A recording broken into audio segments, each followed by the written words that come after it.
ॐ शुक्लां भरधरं विष्णुं शशिवर्णं चतुर्भुजं प्रसन्नवदनं ध्यायेत् सर्वविघ्नोपशान्तये।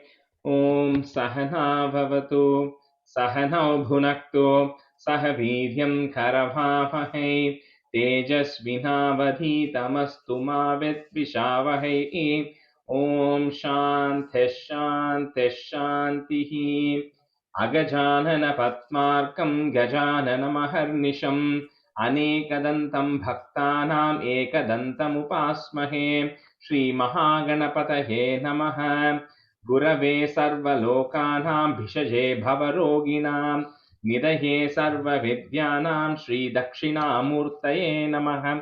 अस्मद्गुरुचरणारविन्दाभ्यां नमः।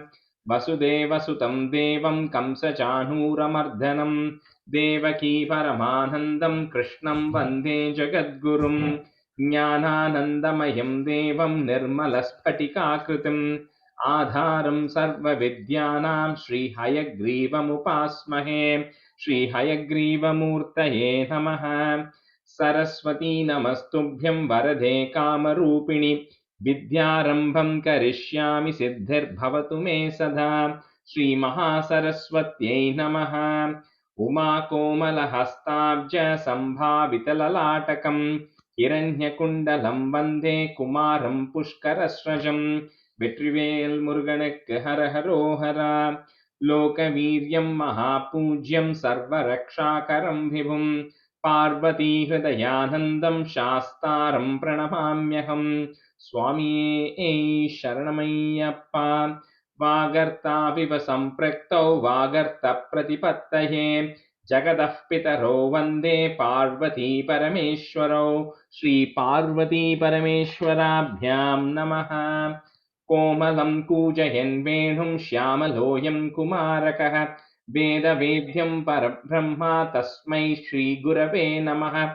अस्मद्गुरुचरणारविन्दाभ्यां नमः।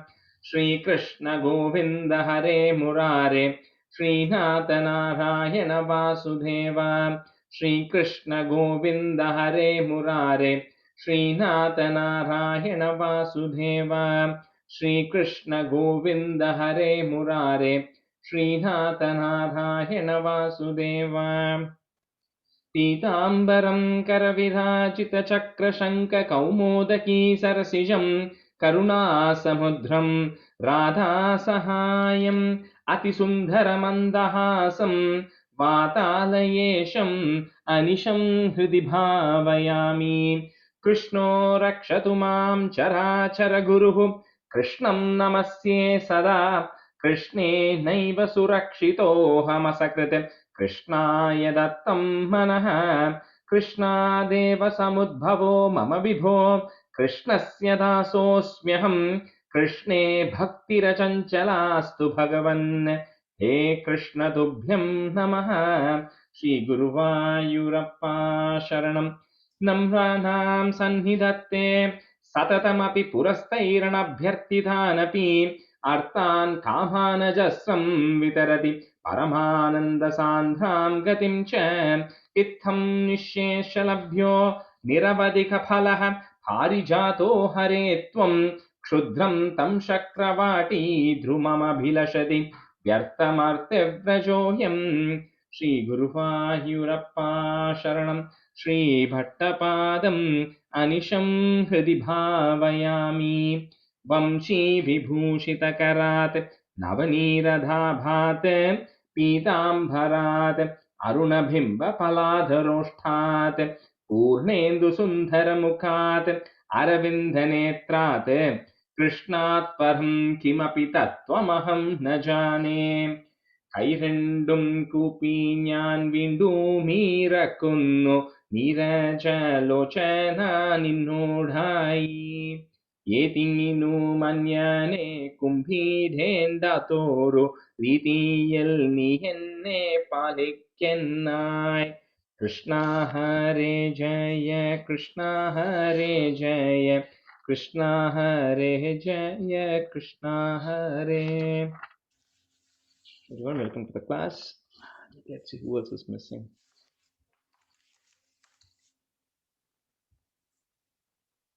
So Lakshmi, Nikki, can you do 91? Okay, Rajesh. Danya, can you do 91 as well? Oh, yes, Rajesh. Yes.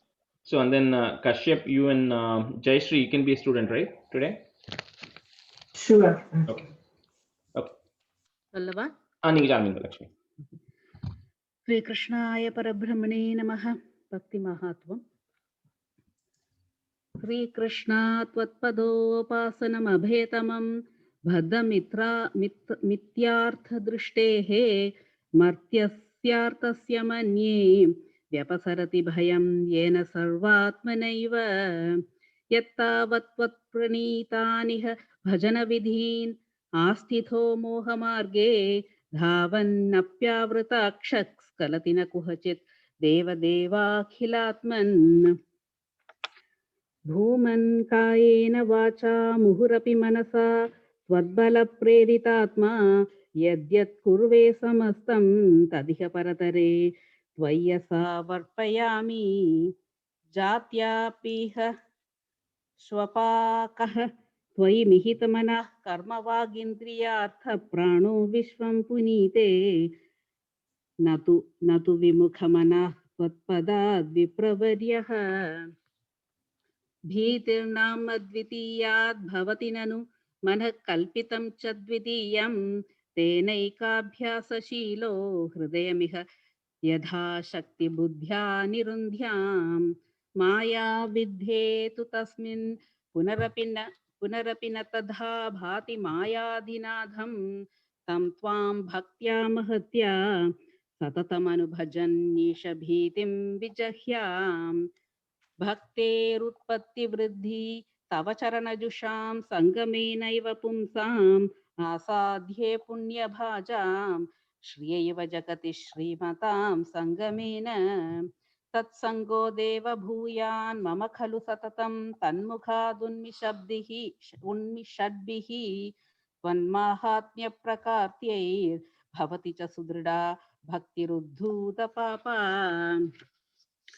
श्रेयो मार्गेषु भक्तावधिक बहुमतिर्जन्म कर्माणि भूयो गायन् क्षेमानि नामान्यपि तदु भयत प्रद्रुतात्मा उद्यद्दासः कुहचिदपि रुधन् क्वापि गर्जन् प्रगायन् उन्मादीव प्रणृत्यन् अयि कुरु करुणां लोक बाह्यश्चरेयम्. And the first line then Shreyo Margeshu kapram or pause irukku, okay?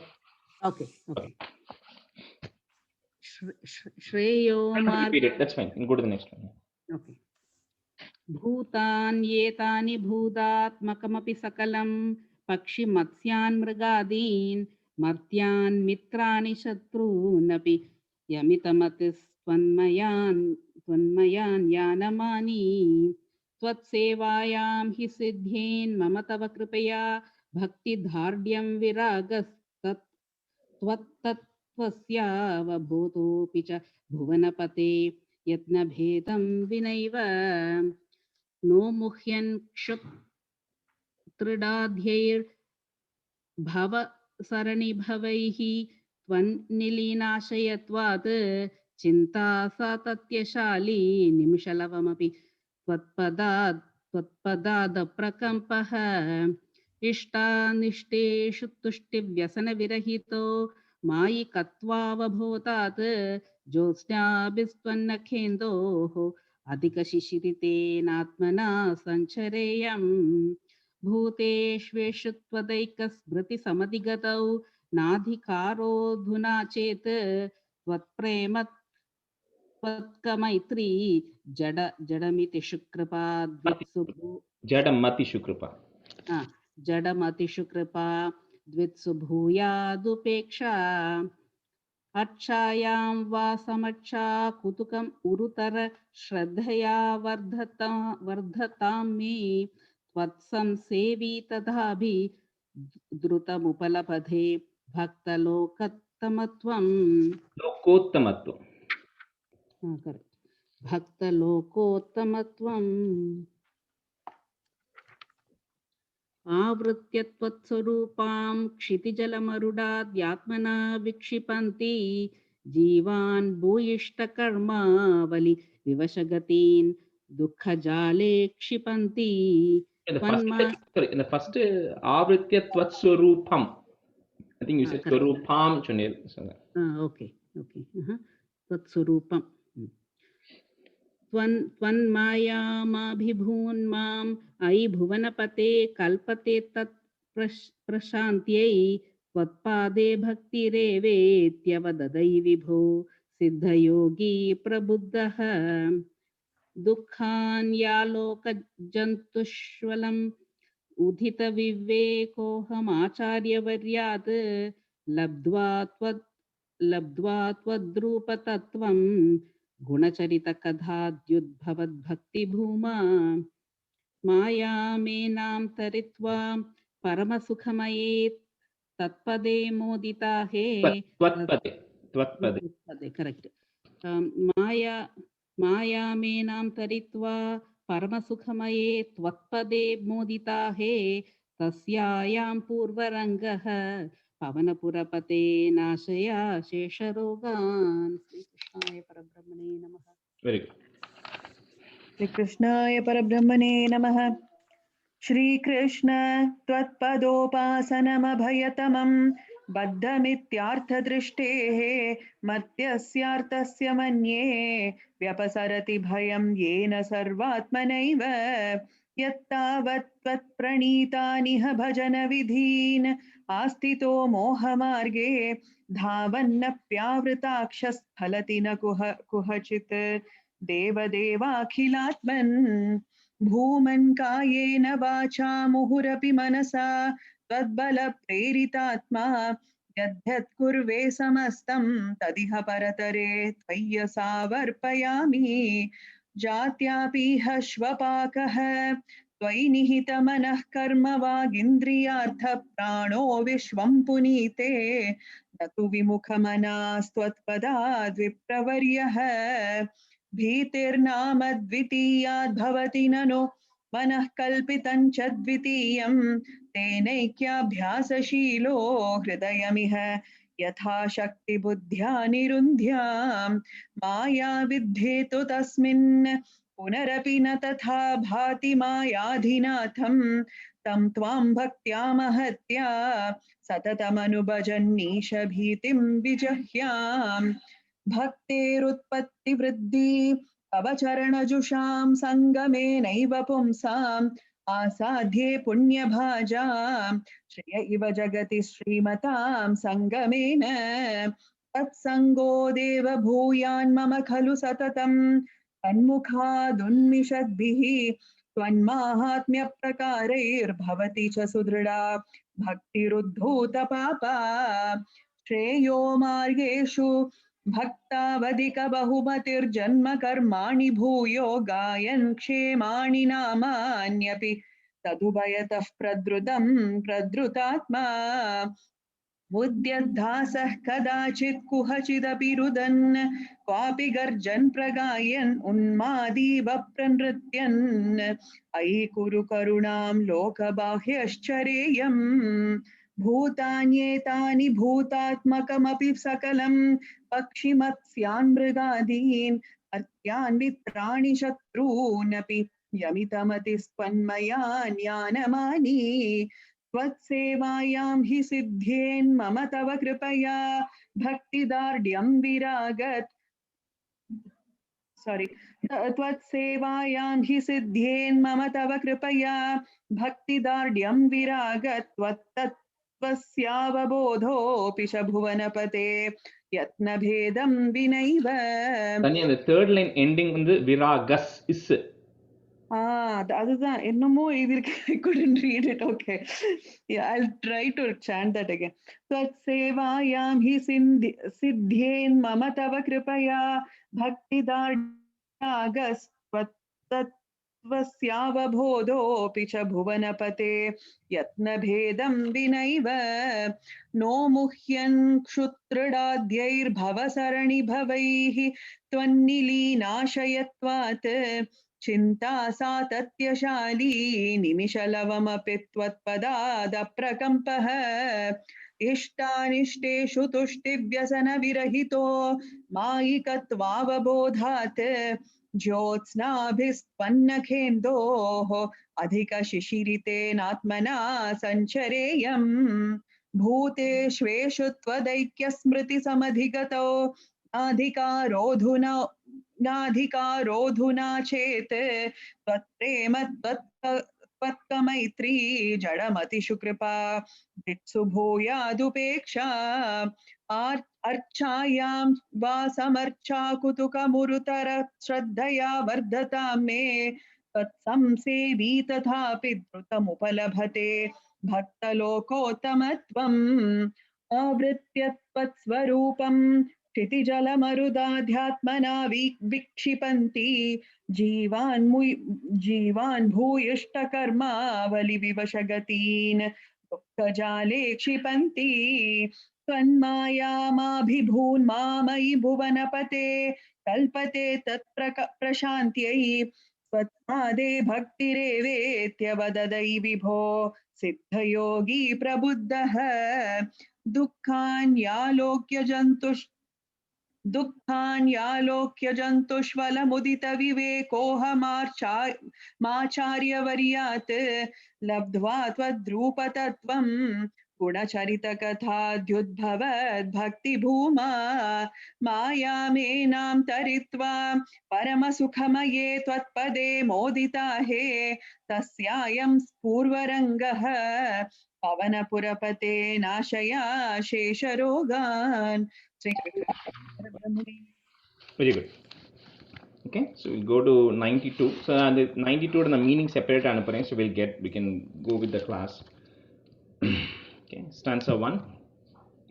Vedhai sarvani karmani apalaparataya varnitaniti buddhva tani tvayarpitane vahi samanucharan yani naishkarmyamisha ma bhut vedhair nishidhe kuhachidapi मनः कर्म वाचां प्रवृत्तिर् दुर्वर्जं चेदवाप्तं तदपि खलु भवत्यर्पये चित् प्रकाशे. So Vedais sarvani and the karmanya அப்படினு போட்டுனா சான்ஸ்கிரிட்ல you strike it and make it karmani, short ni, the big na, so karmani and then a comma and then a, start with the a, aphala parataya varni taniti buddhva, comma tani tvayarpitanyeva, you can't break it, tvai arpitanya, multiple words there, so tvayarpitanyeva hi samanucharan, comma yani naishkarmyamisha. Vedai sarvani karmani apalaparataya varnitaniti buddhva tani tvayarpitanyeva hi samanucharan yani naishkarmyamisha. Eksi solrela? நான் first போட்டுமா? போங்க. Okay, yeah. வேதை சர்வாணி கர்மாணி அபலபரதயா வர்ணிதானீதி புத்வா தானி த்வய்ய அர்ப்பிதான்யேவ he சமுனுச்சரன் யானி நைஷ்கர்ம்ய மீஷா. அந்த த்வய்யர்ப்பிதான்ல வந்து அந்த arpitaniன்னு you can't say it unless you say tvai in the previous word. So because it's tvai double year, like half year and a full year, right? It becomes tvai arpitani. அப்படி வரும். tvai arpitani. No, tvai arpitani. tvai arpitani. Correct. ஆமா. Yeah, unless you break it into tvai plus arpitani, you can't say arpitani. Okay, got it. वेदै सर्वाणि कर्माणि अपलपरतया वर्णितानीति बुद्ध्वा तानि त्वय्यर्पितान्येव हि समुनुचरन् यानि नैष्कर्म्यमीश.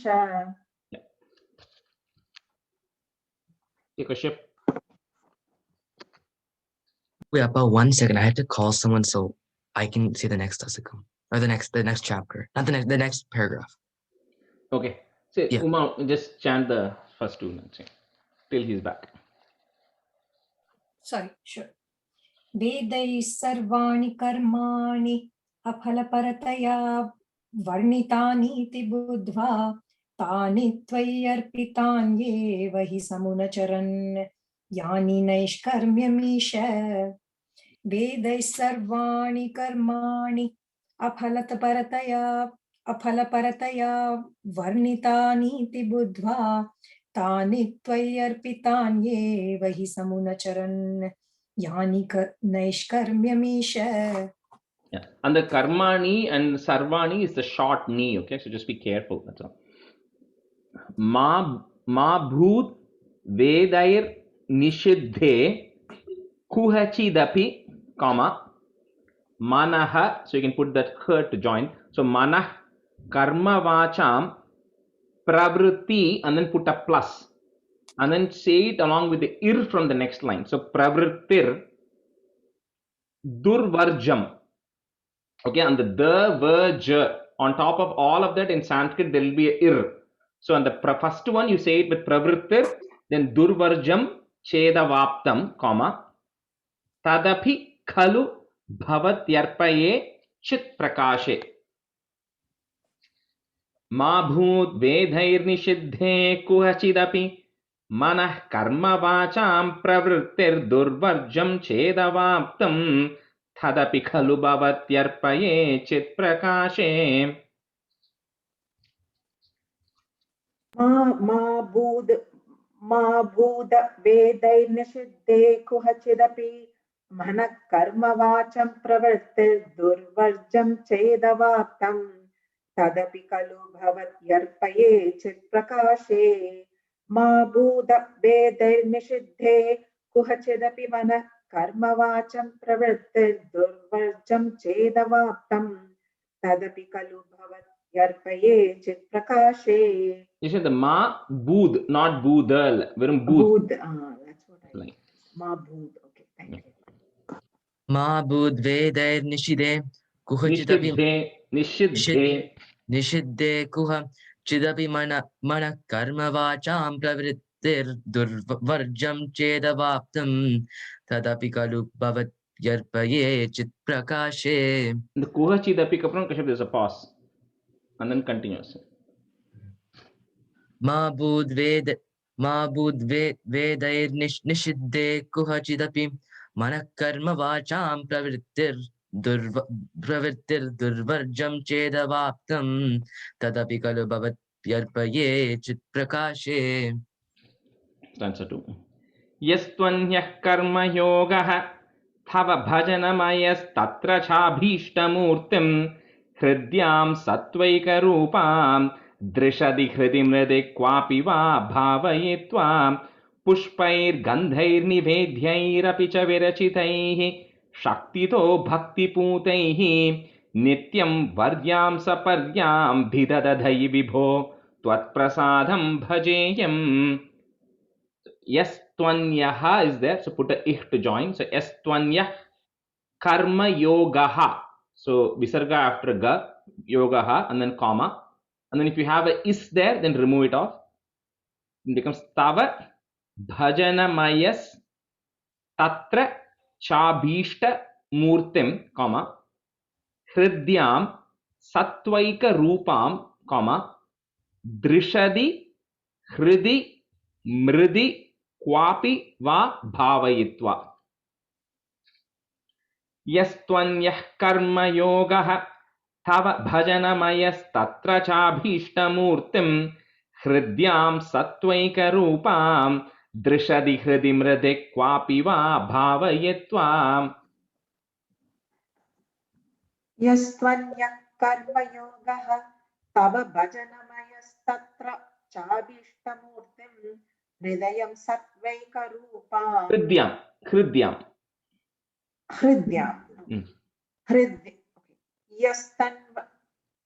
Yastvanya karma yogah tava bhajanamayastattra chabhishtamurtim hridayam satvaika rupam drishadi hridi mridi kwapi va bhavayitva. Jason, the second line la ninga hridayam you're saying. Amam. Hridyam. Hridyam. Oh, right. Yeah. Sorry. Sorry. यस्त्वन्य कर्मयोगः तव भजनमयस्तत्र चाभीष्टमूर्तिं हृद्यां सत्त्वैकरूपां दृशति हृदि मृदि क्वापि वा भावयित्वा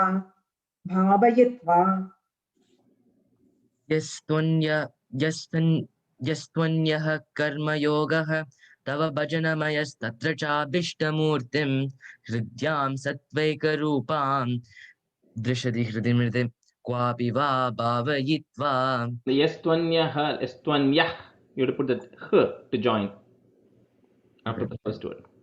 यस्त्वन्यः कर्मयोगः तव भजनमयस्तत्र चाभीष्टमूर्तिं हृद्यां सत्त्वैकरूपां दृशति हृदि क्वापि वा भावयित्वा Chabhishta, long, okay? Not chabhishta, chabhishta. Pushpair gandhair nivedhyairapi cha virachitaihi, and then comma, shaktito bhakti putaihi. Put a visarga at the end of putaihi and comma. And next line la nityam ku mele irru irundunaka remove that off. So nityam varyam saparyam vidadhai vibho. So first is the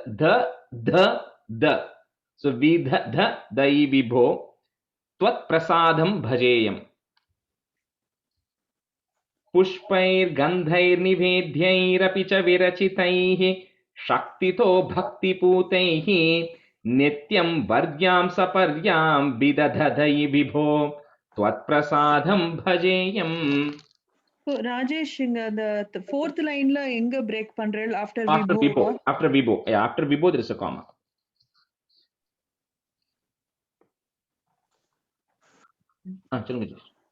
पुष्पैर्गन्धैर्निवेद्यैरपि च विरचितैः शक्तितो भक्तिभूतैः नित्यं वर्यां सपर्यां विदधै विभो त्वत्प्रसादं भजेयम् पुष्पैर्गन्धैर्निवेद्यैरपि च विरचितैः शक्तितो भक्तिपूतैः नित्यं वर्यां सपर्यां विदधै विभो त्वत्प्रसादं भजेयम् पुष्पैर्गन्धैर्निवेद्यैर् अपि च विरचितैः शक्तितो विरचितैः शक्तितो भक्तिपूतैः नित्यं वर्यां सपर्यां विदधै विभो त्वत्प्रसादं भजेयम् पुष्पैर्गन्धैर्निवेद्यैर् अपि च विरचितैः शक्तितो भक्तिपूतैः नित्यं वर्यां सपर्यां विदधै विभो त्वत्प्रसादं भजेयम्. Stanza 3. स्त्रीशूद्रास्त्वत्कथाधिश्रवणविरहिताः आसतां ते दयार्हाः त्वत्पादासन्नयातान् द्विजकुलजनुषो हन्तशोचाम्यशान्तान् वृत्त्यर्थं ते यजन्तो बहुकथितमपि त्वामनाकर्णयन्तो दृप्ता विद्याभिजात्यैः किमु न विदधते तादृशं मा कृथा माम्. Stri Shudras Tvat Kathadi Shravana Virahitaha. If there is no visarga, put a visarga there. Virahitaha and then a comma. Asatham te dayarhaha. So again another visarga at the end of that line and a comma. Next line is irundna, you can remove that is off. So it becomes Tvat pada sanna double na tvat pada sanna yatan dvija kula janusho comma hanta shochamya shantan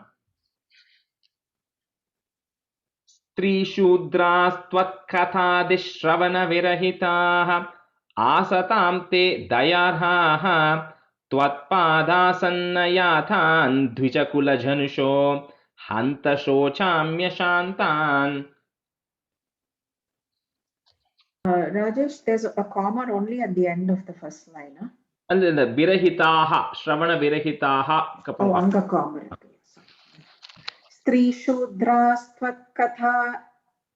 स्त्रीशूद्रास्त्वत्कथादि श्रवणविरहिताः आसतां ते दयार्हाः त्वत्पादासन्नयातान् द्विजकुलजनुषो हन्त शोचाम्यशान्तान् स्त्रीशूद्रास्त्वत्कथादि श्रवणविरहिताः आसतां ते दयार्हाः त्वत्पादासन्नयातान् द्विजकुलजनुषो हन्त शोचाम्यशान्तान्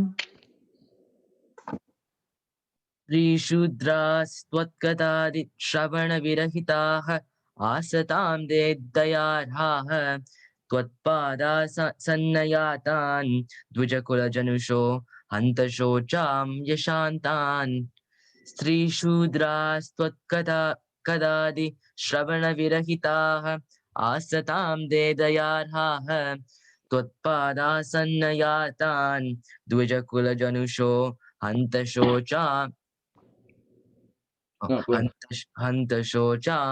यशान्तान् Vrityartam te yajanto, bahu katitamapi tvam anakarnayanto. So tvam anakarnayanto,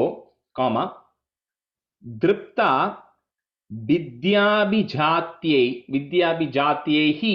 So you can put a ich to join it. So vidyabhijatyaihi kimu na vidadhate. So again, the vidadhate, tadrisham ma kritama.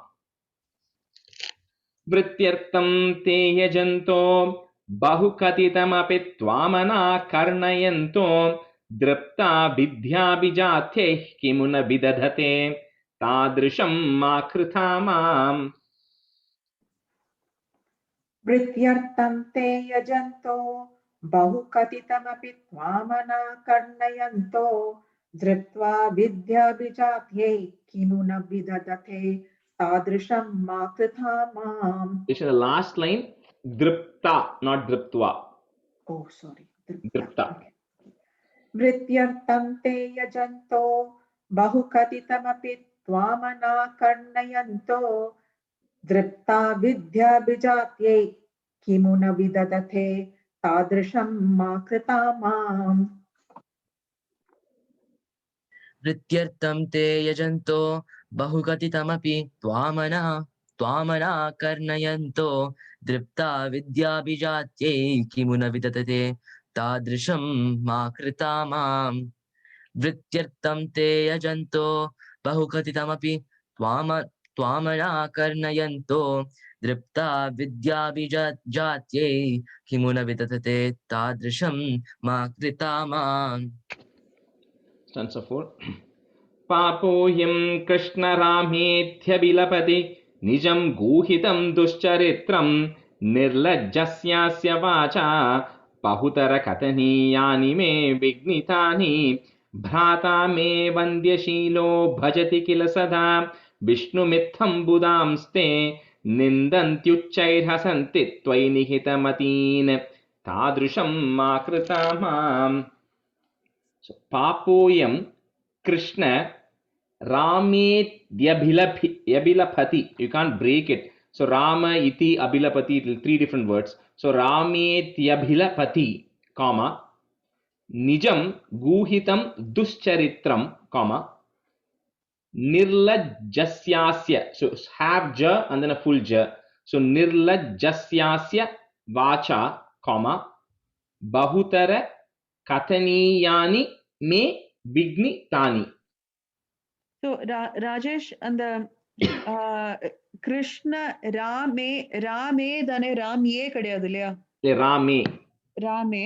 Yeah. அப்புறம் வந்து நிஜம் கூஹித்தும்மா கூஹித்தம்மா. Oh, Guhitum. I don't know if I said Guhitam. I'm sorry. Yeah, Guhitum.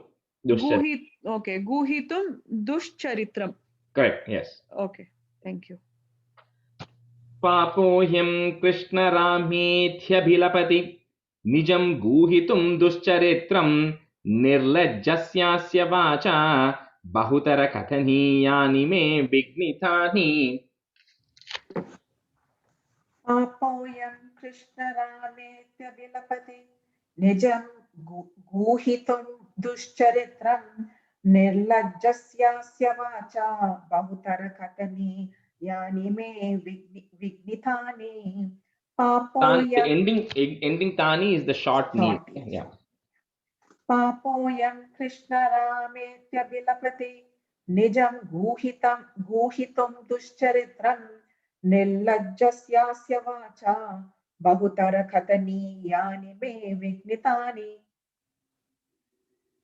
पापोऽयं कृष्णरामेत्यभिलपति निजं गूहितं दुश्चरित्रं निर्लज्जस्यास्य वाचा बहुतरकथनीयानि मे विघ्नितानि. पापोऽयं कृष्णरामेत्यभिलपति निजं गूहितं दुश्चरित्रं निर्लज्जस्यास्य वाचा बहुतरकथनीयानि मे विघ्नितानि. So when the thani, don't stretch that end, okay? Bhrata me vandhya shilo bhajati kila sada, and then comma, Vishnumittam budhamste, comma, Nindantyuchair. So Nindantyuchair, one word, Yuchair, Hasanti Twai Nihita Matin. So if after Mati, if you have a is there, some books will have a is there. So remove that is and put Matin and then a comma. So Nihita Matin in, comma, then Tadrusham Makrithamam.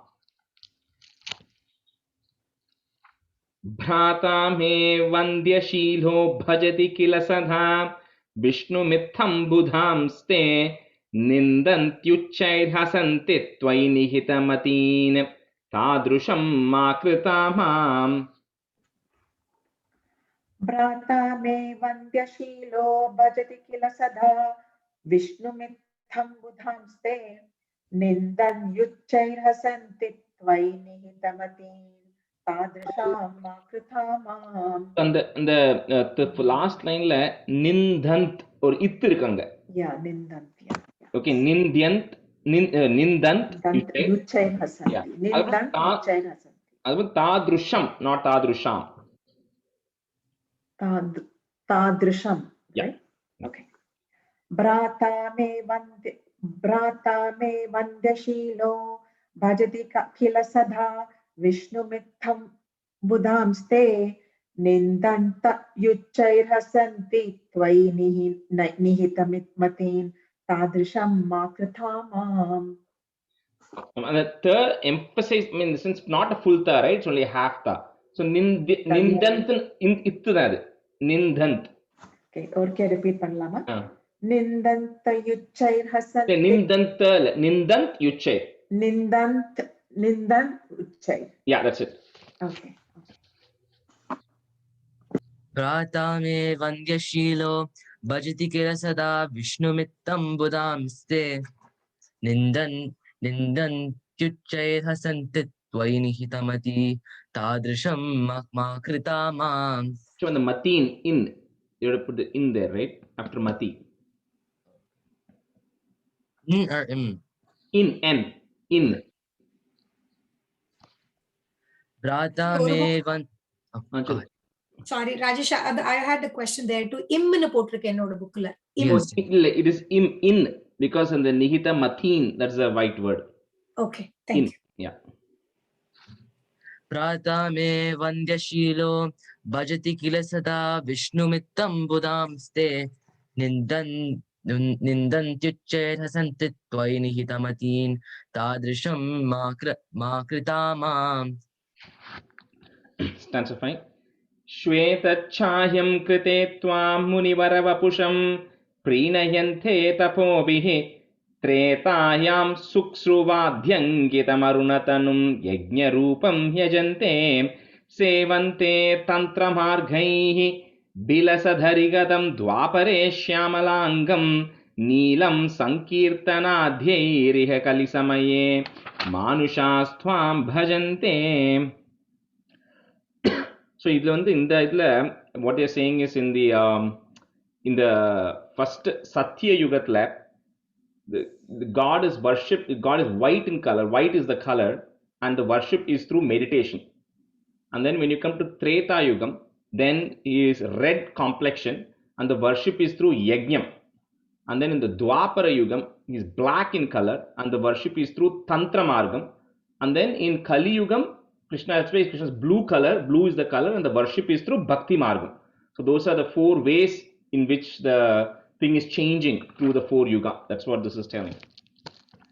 So Shweta Chayam Ichirikanga. So Shweta Chayam Krite Tvam Muni Vara Vapusham, comma Prinayante Tapobihi. Visarga there, Tapobihi, and then comma. And then remove the is from the next line. Tretayam Sruk Sru. So Sruk Sru is referring to that the ladle through which you put the nei for the homam. So Sruk Sru Vadhyankitam Dhya Vadhyankitam Arunatanum Yajna Rupam Yajante. So there's no stop in that line. Continues. Rajesh, Sruk Sru Vadhyankitama la. Vadhyang. Just There is no Vadhya la. no, not Vadhya, just Vadhyang. Shwetachayam krite tvam munivara vapusham prinayante tapobihi tretayam sruksruvadhyankitam arunatanum yajna rupam yajante. श्वेतश्चायं कृते त्वां मुनिवरवपुषं प्रीणयन्ते तपोभिः त्रेतायां सृ वाद्यन्कितम् अरुणतनं यज्ञरूपं यजन्ते श्वेतच्छायं कृते त्वां मुनिवरवपुषं प्रीणयन्ते तपोभिः त्रेतायां सृ वाद्यन्कितम् अरुणतनुं यज्ञरूपं यजन्ते श्वेतच्चायं कृते त्वां मुनिवरवपुषं प्रीणयन्ते तपोभिः त्रेतायां यां शुक्सुवाद्यङ्कितमरुणतनुं यज्ञरूपं यजन्ते श्वेतच्चायं कृते त्वां मुनिवरवपुषं प्रीणयन्ते तपोभिः त्रेतायां शुक्सुवाद्यङ्कितमरुणतनुं यज्ञरूपं Suksruvadhyankitam arunatanum. सुक्सुवाद्यङ्कितमरुणतनुं यज्ञरूपं यजन्ते. In the first So, line of the Ajul. Sorry, and the Arunatanum kaprom kamarka. No, that whole line is continuous. There's no stop there. And Kashyap, the first line, the stop is after Munivara Vapusham. Okay. Third line. Sevante Tantra Margaihi. So after Margai, put a visarga, Margaihi, comma. And the V, on top of V, if you have a ir there, in Sanskrit, remove the top. So Margaihi, comma. Vilasadhari Gadam. Vilasadhari Gadam. Dvapare Shyamalangam, comma.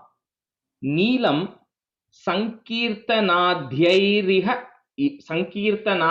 iha Kalisamaye. So Sankirtanadhyairiha Kalisamaye, comma. Manushas Tvam Bhajante. Sevante Tantramargaihi Vilasadharigadam Dwapare Shyamalangam Neelam Sankirtanadhyairiha Kalisamaye Manushas Tvam Bhajante.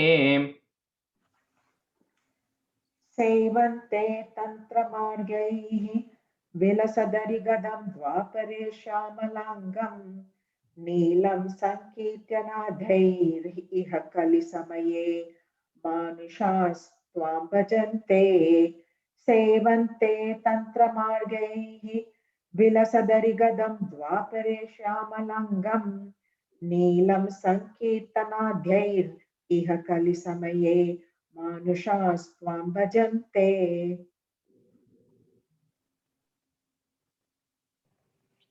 सेवन्ते तन्त्रमार्गैः विरसदरिगदं द्वापरे श्यामलाङ्गं नीलं सङ्कीर्तनाद्यैरिह कलिसमये मानुषास्त्वां भजन्ते सेवन्ते तन्त्रमार्गैः विलसदरिगदं द्वापरे श्यामलाङ्गं लाङ्गं नीलं सङ्कीर्तनाद्यैरिह कलिसमये मानुषास्त्वां भजन्ते.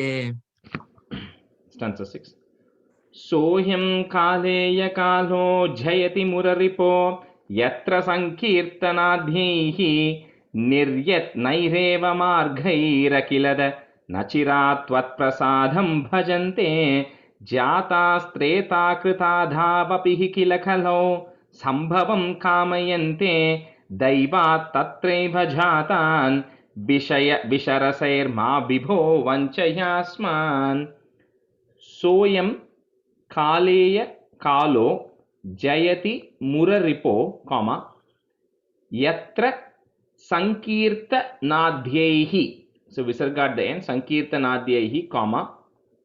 Next line on top of ni, if you have a ir, you can remove that, but there is still a ir on top of ya. So niryat naireva marghair akhilada. You can either break it as marghair akhilada or say it together as marghair akhilada. Either is fine. Akhilada comma nachirat tvat prasadham bhajante. सोह्यं कालेय कालो जयति मुररिपो यत्र संकीर्तनाद्यैः निर्यत् नैरेव मार्गैरखिलद न चिरात् त्वत्प्रसादं भजन्ते. सोऽयं कालेय कालो जयति मुररिपो यत्र सङ्कीर्तनादैः निर्यत्नैरेव मार्गैरखिलद निर्यत्नैरेव मार्गैरखिलद न चिरात् त्वत्प्रसादं भजन्ते. On the first line la I think you put an extra ya. That is sankirtya. I think you said sankirtha nadyaihi. Oh, nonsense. Okay, I did. सोऽयं कालेय कालो जयति मुररिपो यत्र सङ्कीर्तनाद्यैः निर्यत्नैरेव मार्गैरखिलद न चिरात् त्वत्प्रसादं भजन्ते. सोऽयं कालेय कालो जयति मुररिपो यत्र सङ्कीर्तनाद्यैः निर्यत्नैरेव मार्गैरखिलद निर्यत्नैरेव मार्गैरखिलद न चिरात् त्वत्प्रसाद. Where do I put the pause in the second line? Okay, the first line it is after Muraripo, not after Kaleya Kalo. Okay, first after Muraripo. Second line after Marghair Akhilada. Okay. निर्यत्नैरेव मार्गैरखिलद न चिरात् त्वत्प्रसादं भजन्ते. सोऽयं कालेय कालो जयति मुररिपो यत्र सङ्कीर्तनाद्यैः निर्यत्नैरेव मार्गैरखिलद न चिरात् त्वत्प्रसादं भजन्ते. जातास त्रेता कृताधावपि हि किल कलौ कॉमा संभवं कामयन्ते कॉमा दैवात् तत्रैव जातान. So दैवात् it hafta and then तत्रैव जातान कॉमा विषय विष रसैर मा विभो वंचयास्मान. Rajesh, in the third line la jatas treta krita daun irukku rendu booklayum. Krita dav adukku appuram enna potrukka? Api. That's the thing. So krita dhav plus api, I think they've just joined it as one word here as krita dhav api. Okay. Au plus api, they made it as krita dhav api. Okay. It becomes a verb, Yeah. is it? Yeah, It becomes a verb. Yeah, so krita dhav api aidrathu. Okay. So dava, so dau plus a dava apdi. So krita dhav api.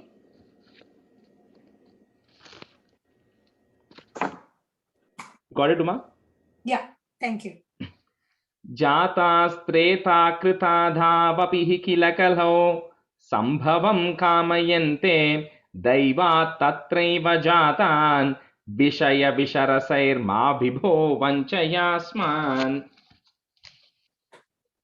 जातास्त्रेता कृता दावपि किल कलौ सम्भवं कामयन्ते दैवात् तत्रैव जातान् विषय विशरसैर्मा विभो वञ्चयास्मान्.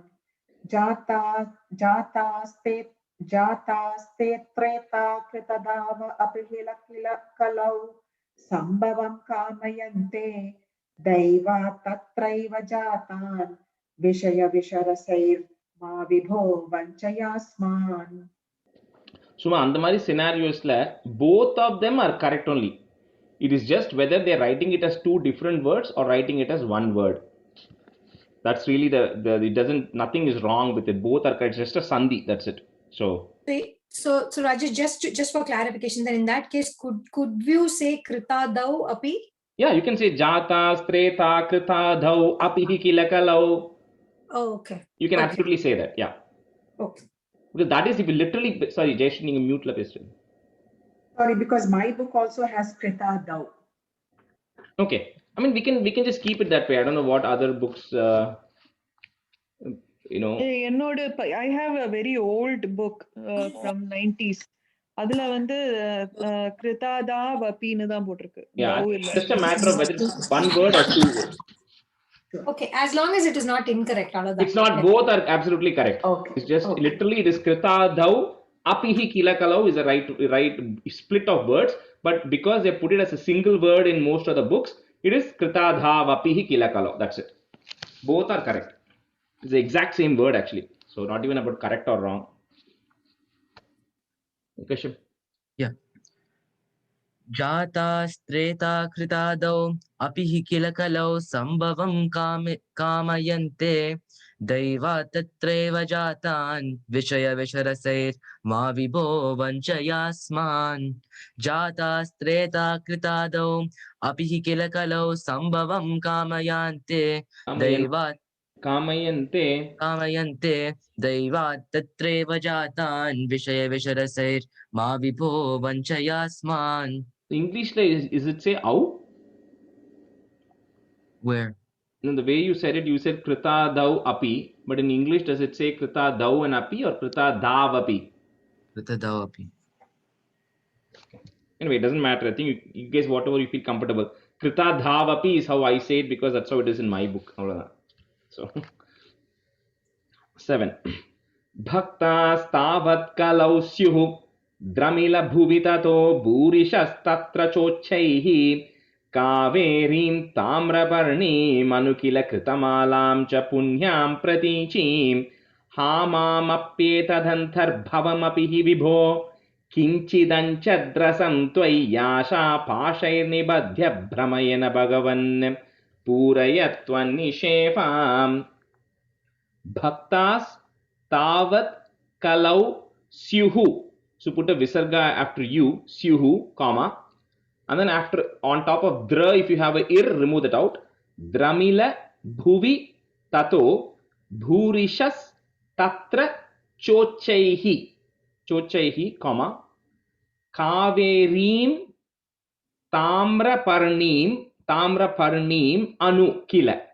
Okay, that's the word is the tamraparnim anu, but you can say it together as tamraparnim anu. That's also fine. Tamraparnim anu kila kritamalam cha punyam pratichim.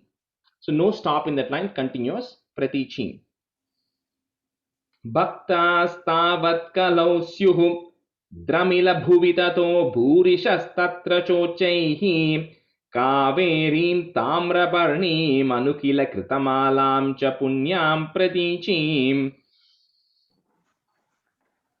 भक्तास्तावत् कलौ स्युः द्रमिल भुवि ततौ भूरिशस्तत्र चोचैः कावेरीं ताम्रपर्णीम् अनुकिल धृतमलां च पुण्यां प्रतीचीम्. कृतमालां.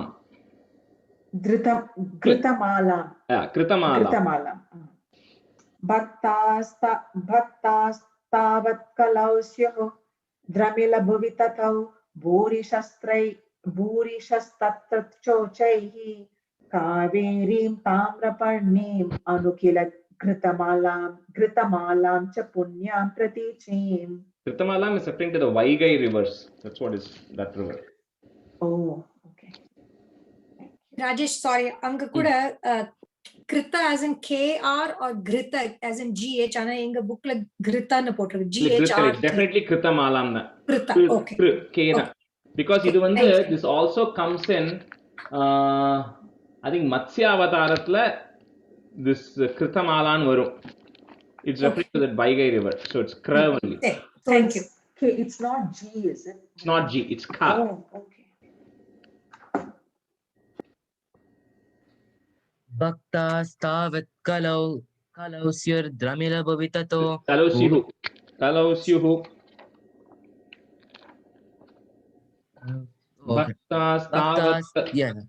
भक्तास्तावत् कलौ स्युः द्रमिलभुविततो भूरिशस्तत्र चोचैः कावेरीं ताम्रपर्णनीम् अनुकिलकृत मालां च पुण्यां प्रतीचीम्. You can't break it like separately Krita and then Malam. It's Krita Malam is one word. So the break is before that or after that? There's no break in that. So it will be like Kaverim Tamraparnim Anukila Kritamalam Chapunyam Pratichim. So Kritamalam is one word. Bhaktastavat kalau syuh dramila bhuvitato bhuishastatra chochaihi kaverim tamraparnim manukala kilakritamalam cha punyam pratichim. Ha mam apyetadhanthar bhavam api cha vibho comma kinchi. அது வந்து அந்த இடத்துல if you want to break it the next one it will become kinchit anchadrasam. That's one way of saying it. Or you can say together kinchit danchadrasam nu solliக்கலாம். Or if you want to break it will be it plus a, or you say it together as da. Either is fine. So kinchit danchadrasam, then put a plus at the end of that line, becomes twai yasha, what half ya and the full ya. So twai yasha pashair nibhadya brhamayana bhagavan comma puraya tvannishevam. So kinchit dancha drasam twai yasha. Okay, in case your book has twai plus asha, it is again the same thing, but we're just saying those lines together, that's all. So hamamapetadhantar bhavamapi cha vibho kinchidanchadrasam twai yasha pashair nibadya brhamayana bhagavan purayatvannishevam. Hamam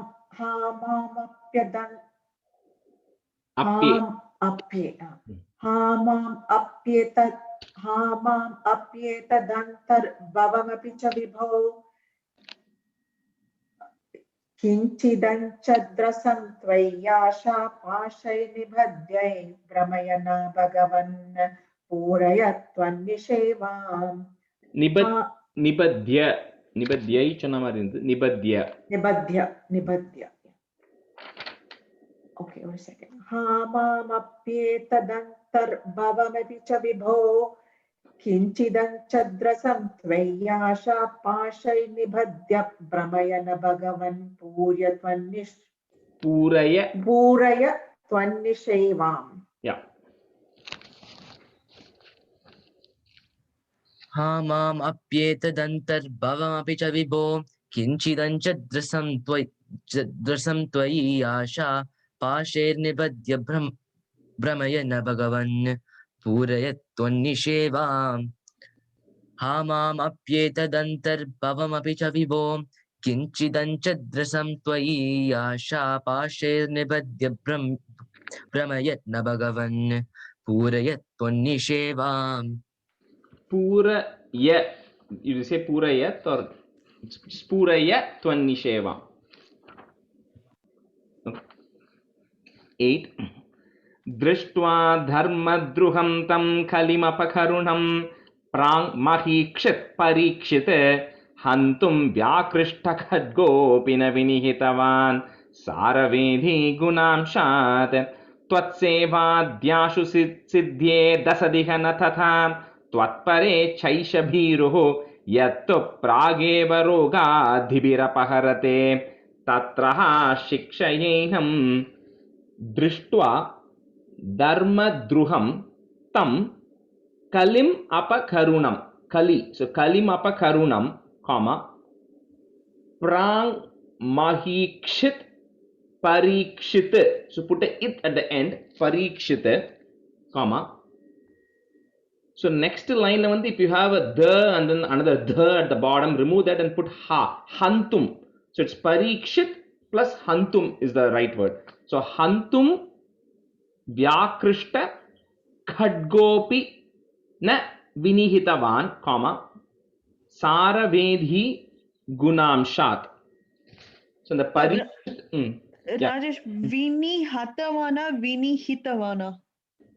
Vinihatavan because hata he's going to kill Kali. Okay. Vinihitavan, na Vinihitavan. He went to kill Kali, but he did not kill Kali. Parikshit.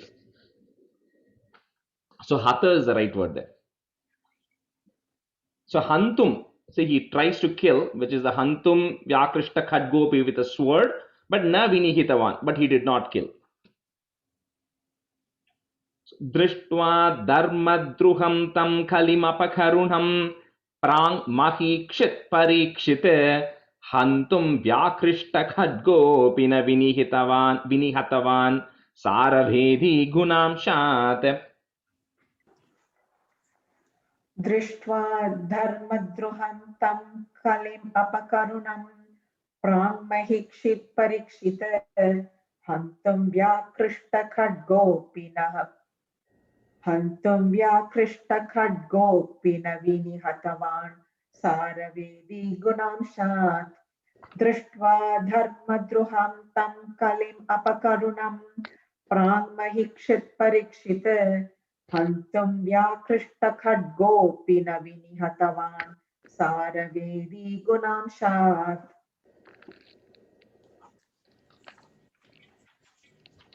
പക്ഷെ മ്യൂട്ടിലിരിക്കെ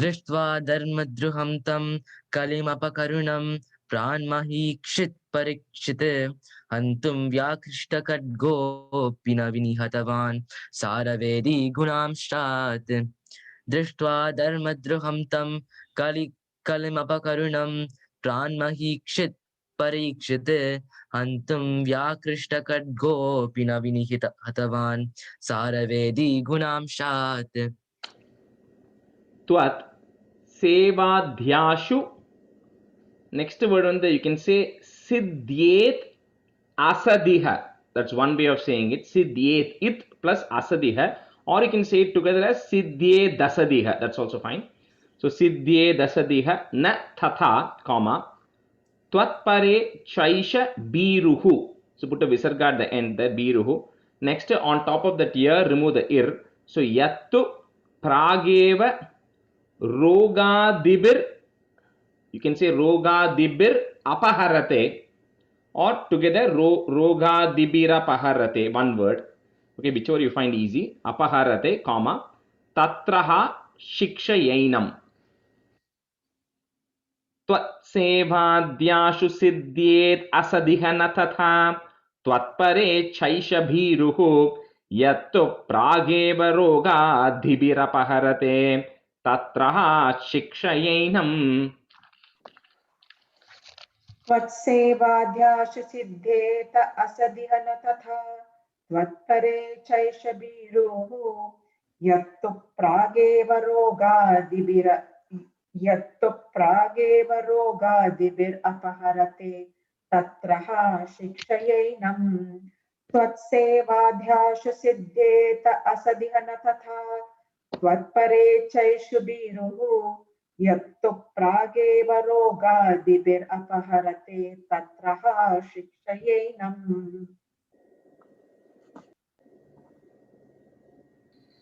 त्वत्सेवाद्याशु याशु सिद्ध्ये दशित न तथा त्वत्परे चैष बीरुः No, say it again from the beginning. त्वत्सेवाद्याशु तत्सेवाद्याशु सिद्ध्ये दशित न तथा No, repeat after me. Tvatsevadhyashu त्वत्सेवाद्याशु siddhyet सिद्ध्ये asadiha na tatha.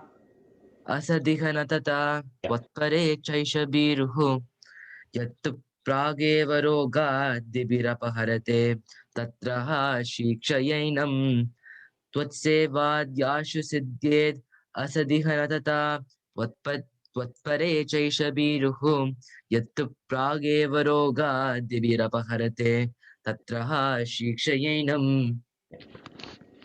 So stanza 9, the stanza 9, just mark it and keep as an important one. And a meaning chulumbodhu I'll explain what it is. Ganga Gita cha Ghayatrapi cha Tulasika Gopika Chandanam tate Salagrama Bhipuja Parapurusha Tateikadashi Nama Varnaha Etan Yashtapya Yatnanyapi Kalisamaye Tvatprasada Pravridhya Kshipram Mukti Pradani Ityabidadurishayah Teshu Mam Sajjayetaha. So Ganga Gita cha Gayatryapi cha Tulasika, comma, Gopika Chandanam tate, comma, Salagramaabhi Puja. So remember Salagramam. So Salagramaabhi Puja, comma, Parapurusha Tathaikadashi Nama Varnaha. Ganga Gita cha Gayatryapi cha Tulasika Gopika Chandanam tate Salagramaabhipuja Parapurusha Tateikadashi Nama Varnaha. Ganga Gita cha Gayatrapi cha Tulasika Gopika Chandanam tate Salagrama Vipuja Parapurusha Tathai Kadashi Nama Varnaha. Varnaha. Ganga Gita cha Gayatrapi cha Tulasika Gopika Chandanam tate Salagrama Vipuja Parapurusha Tathai Kadashi Nama Varnaha. Ganga Gita cha Gayatrapi cha Tulasika Gopika Chandanam tate Salagrama Vipuja Parapurusha Tathai Kadashi Nama Varna. And the Tateikadashi, you have to say it together because it's Tata Ekadashi, so that you can't separate it. Tateikadashi, you can't say. Ganga Gita cha Gayatrapi cha Tulasika Gopika Chandanam tate Salagrama Vipuja Parapurusha Tathai Kadashi Nama Varnaha.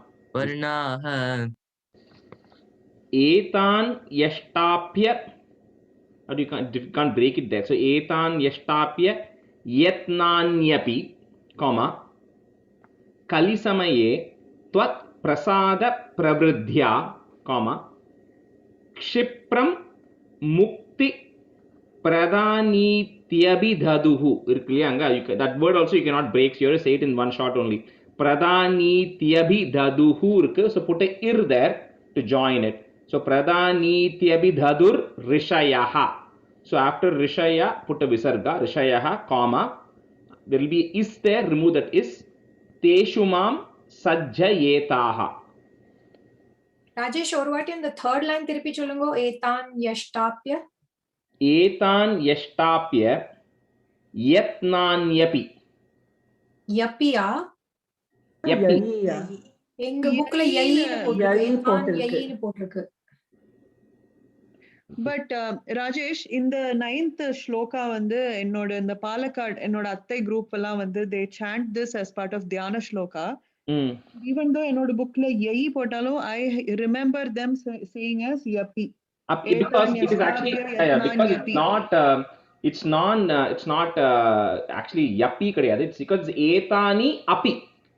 So that's why api is because it's also போட்டிருக்கு என்னோட அப்படிதான் போட்டிருக்கு.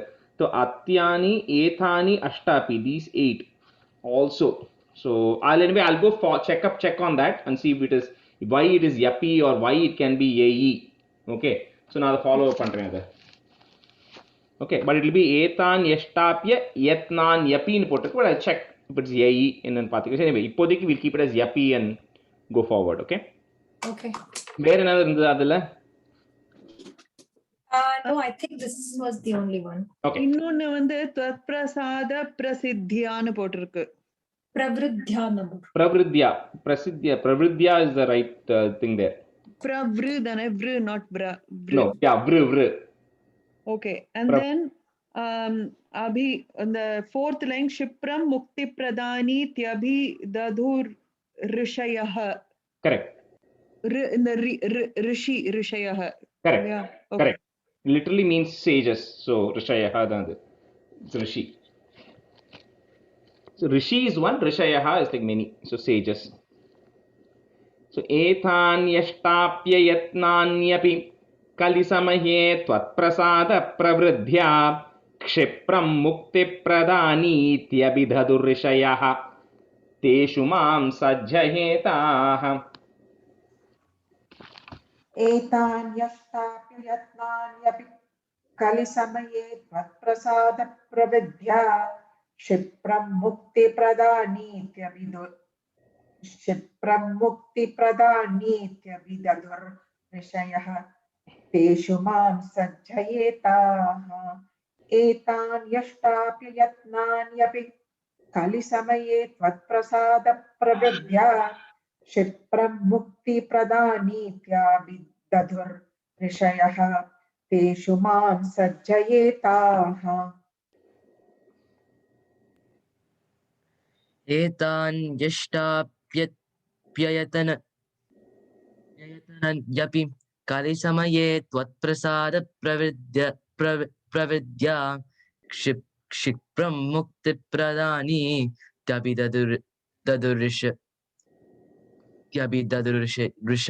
यतेषु मां सज्जयेतः Rishayah teshu mam sajjayetah.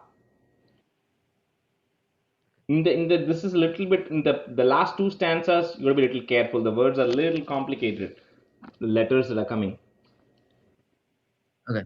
Etan yashtapyayatana. Can you say the first, like the first 3 words? Etan yashtapya. Just repeat after me. Etan yashtapya. Etan yashtapya. Yatnanyapi. Yatnanyapi. Okay, got it. Etan yashtapya yatnanyapi kalisamaye tvatprasada pravridya kshipram muktipradaani Rishayah teshu mam sajjayeta. Say it one more time. Say it one more time. Yeah. Etaha endla vandu etaha nu irukku. Etan yashtapya yatnanyapi kalisamaye tvatprasada pravridya kshipram muktipradaani Rishayah teshu mam sajjayetah. Devarshinam pitrunam apina punarni kinkaro vana bhumanne yosau sarvatmana tvam sharanamupagataha sarvakrityani hitva tasyotpannam vikarmapyakilam anupadasyeva chittastitastvam tanme papotatapan pavanapurapathe rundi bhaktim praniyah.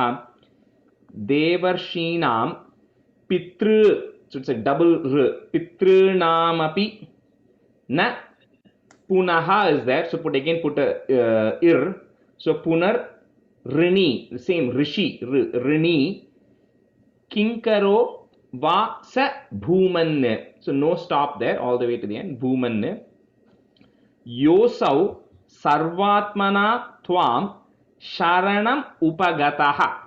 So upagataha, if you have a is there, remove it, put a visarga, upagataha, comma, sarva krityani hitva. देवर्षीणां पितॄणाम् अपि न पुनर्नि किङ्करो वा स भूमन् योऽसौ सर्वात्मना त्वां शरणमुपगतः सर्वकृत्यानि हित्वा. So ஒரு நிமிஷம் ராஜேஷ், இதுல பித்ருநாமபி ச இருக்கு இல்லையா? அந்த ச கிடையாதா? No. So பித்ருநாமபி ந புனர்ணி. Yeah, correct. Okay. One thing why they put a ch there, but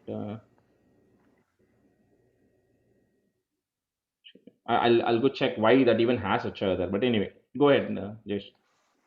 देवर्षीणां पितॄणामपि न पुनर् அது கண்டினியூஸா சொல்லணும் இல்லையா? ஆமாம் on the whole line. देवर्षीणां पितॄणामपि न पुनर्नि किङ्करो वा स भूमन् योऽसौ सर्वात्मना त्वां शरणम् उपगतः सर्वकृत्यानि हित्वा. देवर्षीणां पितॄणाम् अपि न पुनर्नि किङ्करो वा स भूमन् योऽसौ सर्वात्मना त्वां शरणम् उपगतः सर्वकृत्यानि हित्वा. And the pitru is pitru, not pitru. Pitru.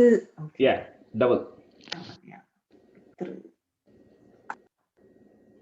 देवर्षीणां पितॄणाम् अपि न पुनर्नि किङ्करो वा स भूमन् योऽसौ सर्वात्मना त्वां शरणमुपगतः सर्वकृत्यानि हित्वा. देवर्षीणां पितॄणाम् अपि न पुनर्नि किङ्करो वा स भूमन् योऽसौ सर्वात्मना त्वां शरणमुपगतः सर्वकृत्यानि हित्वा. Tasyotpannam vikarmapyakilam. So adu varaikum you have to say it's one word. Vikarmapyakilam, im, and then comma. Then apanudas, put a there, the beginning of the next word. Apanudas eva chitta stitas tvam. So chitta, double third there. Chitta stitas tvam, comma. Tanme papotha tapan, comma. Pavanapurapate rundi bhaktim praniyaha. Tasyotpannam vikarmapyakilam anupadas chitta stitasthvam tanme papotha tapan pavanapurapate rundi bhaktim praniyaha. तस्योत्पन्नं विकर्माप्यखिलम् अपनुदस्येव चित्तस्थितस्त्वं तन्मे पापोत्तापान् पवनपुरपते रुन्धि भक्तिं प्रणीयाम्. प्रणीयाः तस्योत्पन्नं विकर्माप्यखिलम् अपनुदस्येव चित्तस्थितस्त्वं तन्मे पापोत्तापान् पवनपुरपते रुन्धि भक्तिं प्रणीयाः.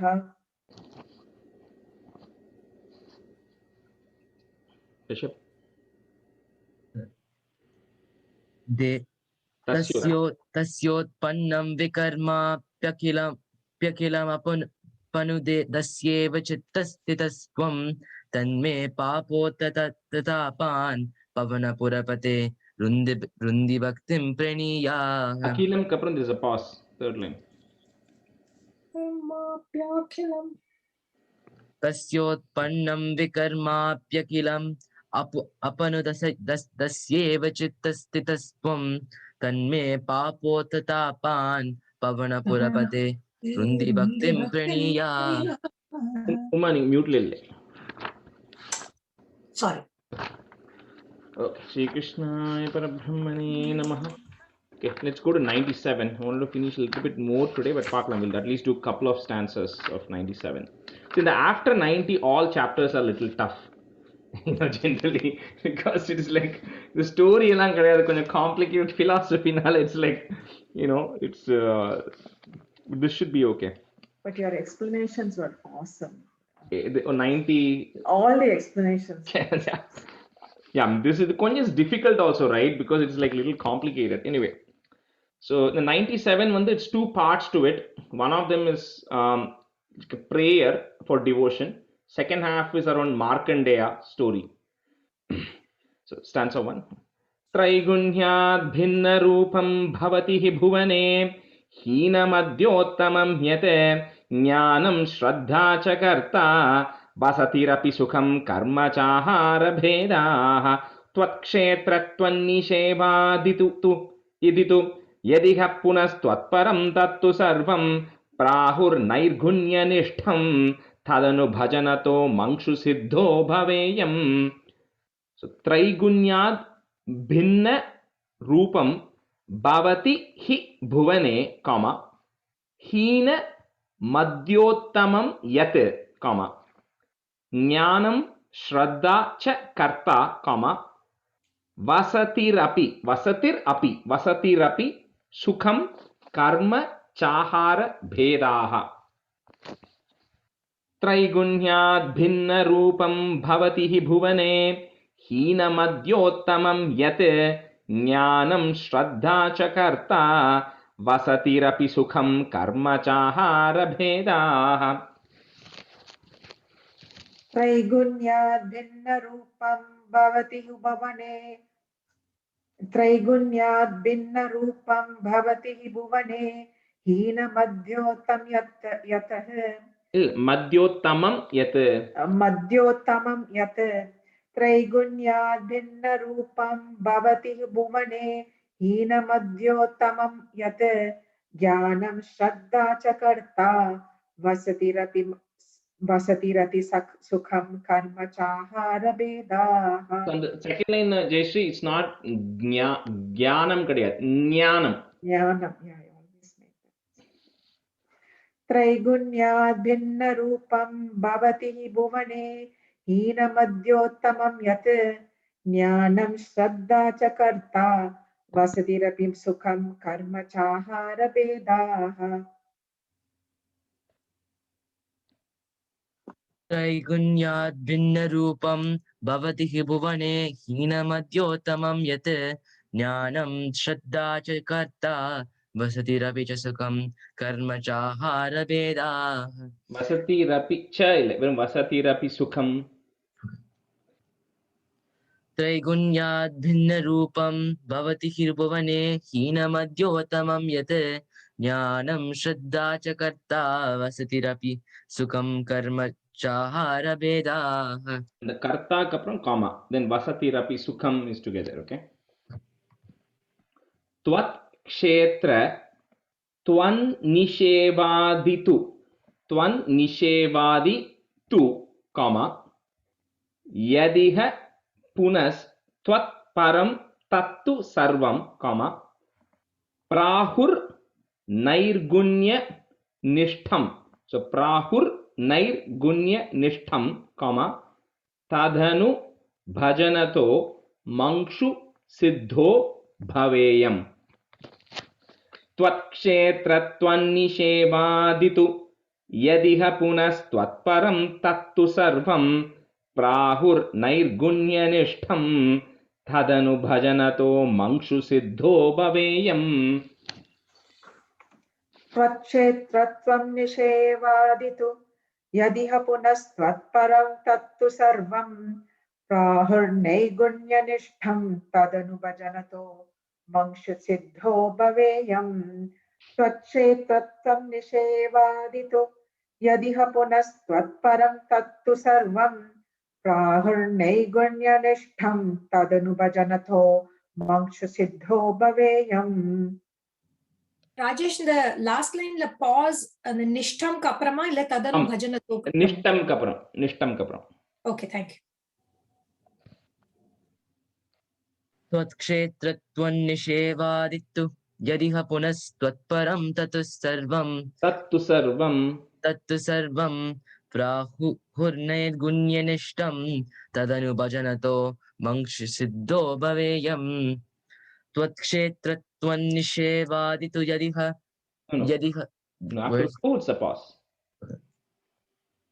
त्वत्क्षेत्रत्वन्निषेवादितु यदिह पुनस्त्वत्परं तत्तु सर्वं गुण्यनिष्ठं तदनु भजनतो मंक्षिसिद्धो भवेयम्. We'll do one more stanza and we'll stop today.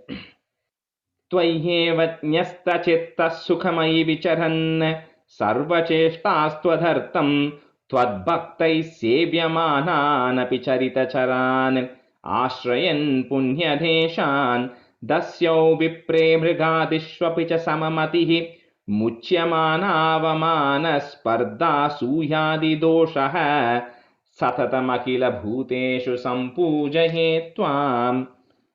त्वय्येव Nyasta chittaha is there, so you can put a is there to join. So nyasta chittas sukhamayi vicharanne, comma, sarva cheshtas tvadartam, comma, tvad bhaktaihi, you have again put a is there. So tvad bhaktais sevya mananapi charita charan.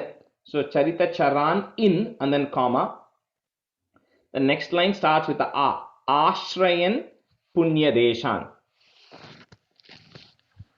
त्वय्येव न्यस्तचित्तः सुखमयि विचरन् सर्वचेष्टास्त्वधर्तं त्वद्भक्तैः सेव्यमानानपि चरितचरान् आश्रयन् पुण्यदेशान्.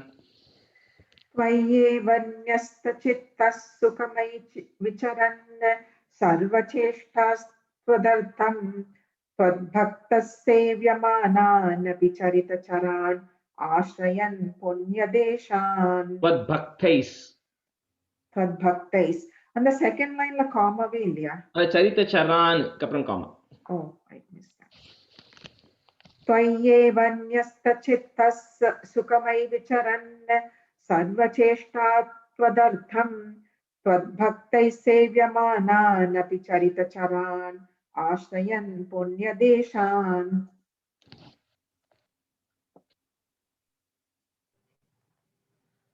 त्वय्येव न्यस्तचित्तसुखमयि विचरन् सर्वचेष्टास्त्वदर्थं त्वद्भक्तैः सेव्यमानानपि चरितचरणाश्रयन् पुण्यदेशान्.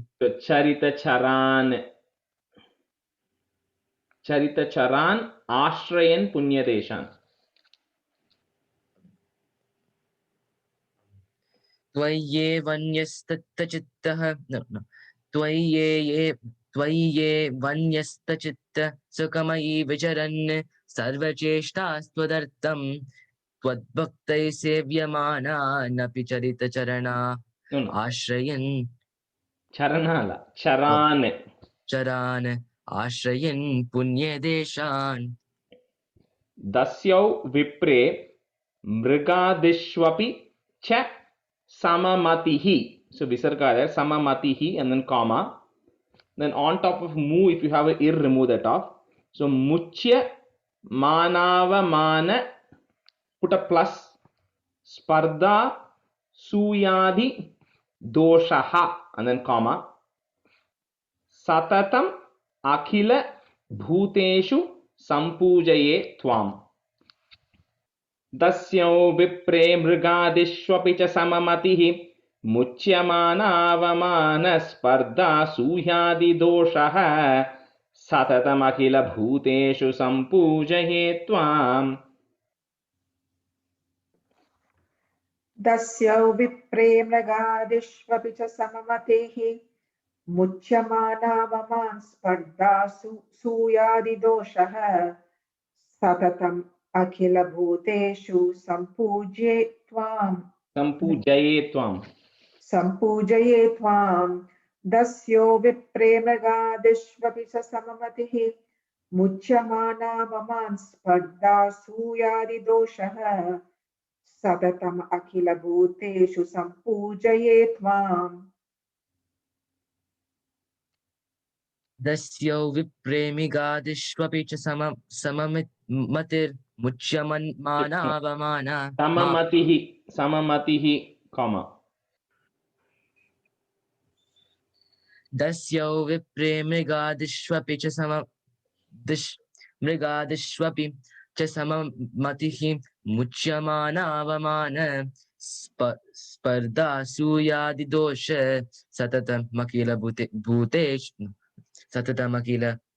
भूतेषु सम्पूजये त्वाम् Doshaha, and then you have to say the visarga and then a comma there.